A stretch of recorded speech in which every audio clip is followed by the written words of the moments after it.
हरे कृष्णा मित्रों, जय जय श्री राधे। सभी प्रेमी भक्तों का भक्ति चैनल हरि भक्ति पथ में हार्दिक स्वागत है। मित्रों, श्री कृष्ण कहते हैं कि जो व्यक्ति अपने मन, कर्म, वचन एवं वाणी से शुद्ध होता है, वह अपने मन को हमेशा अच्छे कर्मों में लगाता है। यत् धर्म हो तत् योगेश्वर श्री कृष्ण हो, अर्थात जहाँ धर्म होता है श्री कृष्ण भी वहीं होते हैं। गीता की ये बातें सिखाती हैं कि जीवन को आनंद युक्त कैसे बनाया जा सकता है, समाज को नई दिशा देना। भागवत गीता में श्री कृष्ण ने कहा है कि जो मनुष्य बुद्धिमान है उन्हें समाज के लिए अच्छे कर्म करने चाहिए। उन्हीं के द्वारा समाज को एक नई दिशा दी जा सकती है, क्योंकि समाज की भलाई के बिना स्वार्थ के लिए किसी भी कार्य को करना उत्तम नहीं है। जो व्यक्ति भगवान को याद करते हुए मृत्यु को प्राप्त करता है, जो अपने जीवन में अच्छे कर्म करते हुए सबका भला करता है, अच्छा आचरण करता है, उसको सांसारिक दुखों से मुक्ति मिल जाती है। क्रोध पर नियंत्रण। गीता में श्री कृष्ण ने कहा है कि हमें अपने मन को सदैव शांत रखना चाहिए, क्योंकि शांत मन में ही प्रभु का निवास होता है। अगर मनुष्य ज़्यादा क्रोध करता है तो उसकी बुद्धि क्रोध की अवस्था में सही निर्णय नहीं ले पाती और उसका फल उसको बाद में भुगतना पड़ता है, क्योंकि उस क्रोध की अवस्था में वह गलत रास्ते पर चला जाता है। इसीलिए हमें अपने क्रोध पर नियंत्रण करना चाहिए। क्रोध पर नियंत्रण रखकर ही हम अपने जीवन के लक्ष्यों को पा सकते हैं। संसार के दुखों से मुक्ति। संसार में हर व्यक्ति चाहता है कि उसका जीवन सुखी एवं खुशहाल रहे।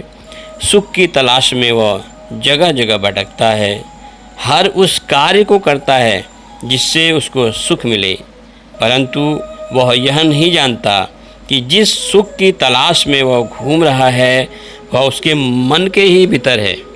अतः अपनी अनगरल इच्छा को त्याग कर अपने मन को सांसारिक और क्षणिक सुख देने वाली चीज़ों से हटाकर अगर हम सब कामनाओं और इच्छाओं को त्याग दें तो हमें जीवन में अवश्य ही सुख की प्राप्ति होगी। संसार के जो भी दुख हैं वो हमारा कुछ नहीं बिगाड़ सकते। तनाव मुक्त जीवन। गीता में वर्णन है कि यदि हम प्रकृति के विपरीत कोई भी कार्य करते हैं या किसी को दुख पहुंचाते हैं तो अवश्य ही यह तनाव का मुख्य कारण होता है। यही मनुष्य के विनाश का प्रमुख कारण होता है। हम रोज़ मंदिर ही क्यों न जाते हों, रोज़ ध्यान ही क्यों न करते हों, अगर हम अपने कर्म को शुद्ध नहीं करते, सही रास्ते पर नहीं चलते, तो हमारे जीवन में तनाव उत्पन्न होता है और यह तनाव हमें विनाश की ओर ले जाता है। इसीलिए हमें हमेशा धर्म कर्म के मार्ग पर ही चलना चाहिए। इसी से हम तनाव मुक्त रह सकते हैं। सकारात्मक सोच। गीता हमें अपनी सोच पर नियंत्रण करना भी सिखाती है। हमें जीवन में सुख दुख, हार जीत, सफलता असफलता यह तो जीवन में आते ही रहते हैं, परंतु इनके साथ भी अपने जीवन को निरंतर गति प्रदान करनी चाहिए। ईश्वर द्वारा दिया गया यह एक वरदान ही तो है। इसके लिए हमें हर पल सकारात्मक सोच के साथ अपने मन को संयमित रखना चाहिए। ऐसा नहीं हो कि कोई दूसरा आपको खुश रखे या खुश कर सके। यह हमारी जिम्मेदारी है कि हम स्वयं को खुश रखें। इसीलिए समय निकाल और अपनी खामियों और खूबियों का स्वीकार करें तथा दूसरों के जो भी गुण हैं उनके उन गुणों की खुलकर प्रशंसा करनी चाहिए। ऐसा करने से धीरे धीरे आपको आत्मिक सुख मिलेगा और आपकी सोच सकारात्मक होती जाएगी। आत्मज्ञान की प्राप्ति। व्यक्ति के व्यक्तित्व विकास का पहला चरण आत्मज्ञान की प्राप्ति ही है, क्योंकि मनुष्य सर्वप्रथम तो वह खुद के ही निकट होता है। दूसरी अवस्था प्रकृति, माया और अज्ञानता का बोध होता है। इसलिए संपूर्ण धर्मों का आश्रय छोड़कर हमें सर्वप्रथम खुद को ही जानना चाहिए, तभी हमें आत्मज्ञान की प्राप्ति हो सकती है। हम चाहे कितने भी अच्छे कर्म करें, मंदिर जाएं, गुरुद्वारा जाएं, अगर हमने खुद को नहीं पहचाना तथा अपने अंदर बसे हुए ईश्वर को नहीं जाना, तब तक हमें आत्मज्ञान की प्राप्ति कभी नहीं हो सकती। गीता के अनुसार वासना, लोभ, मोह, लालच यह सारे नरक के द्वार हैं। जो लोग इन चीज़ों से दूर रहते हैं वह हमेशा सुखी रहते हैं। जो भी जन्म लेता है उसकी मृत्यु तो निश्चित है, परंतु जन्म लेने के बाद जो मनुष्य सत्कर्म करता है वह अपने प्रभु में ध्यान लगाता है, अच्छे कर्म करते हुए अपने जीवन को व्यतीत करके परम धाम का अधिकारी होता है। जीवन में उन्नति के लिए कर्म करने की आवश्यकता है। हर व्यक्ति चाहता है कि उसका जीवन सुखी हो। हर व्यक्ति चाहता है कि उसके जीवन में उन्नति हो, परंतु हम डरते हैं कि कहीं हमसे कुछ ऐसा न हो जाए जो हमारी अवनति का कारण बने, और इसी डर से हम किसी भी कार्य को करना छोड़ देते हैं, परंतु यह हमारी सबसे बड़ी मूर्खता है। अगर हमें जीवन में सफलता पानी है तो हमें अपने कर्म को निरंतर करते रहना चाहिए। खाली बैठे रहना भी एक तरह का कर्म ही है, किंतु इसका परिणाम हमें हानि और अपयश के रूप में प्राप्त होता है। यह सारा जगत परमात्मा का कर्म क्षेत्र है और परमात्मा हमें अपने अनुसार कर्म करवा ही लेते हैं।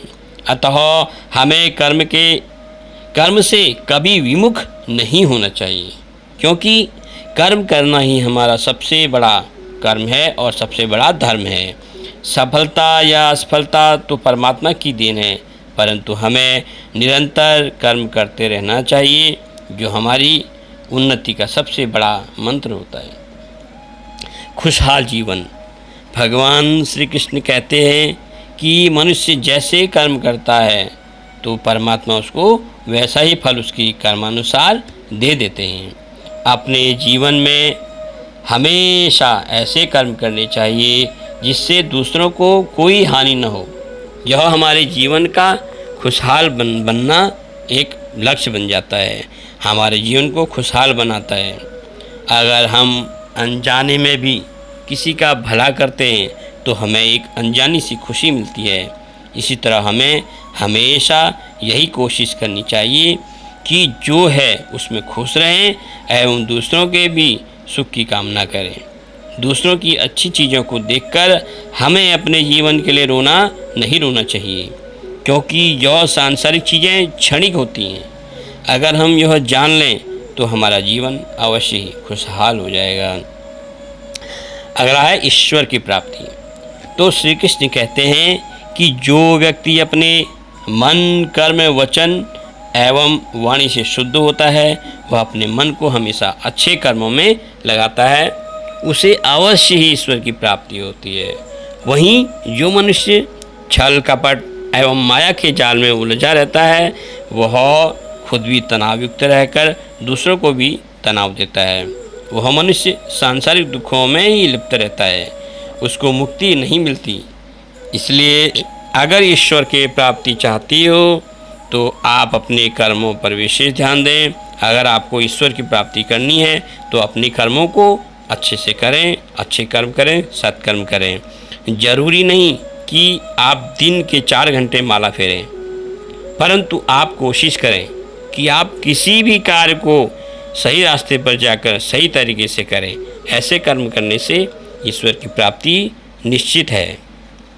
जय जय श्री राधे। हरे कृष्णा, हरि बोल। सभी का कल्याण हो, मंगल हो।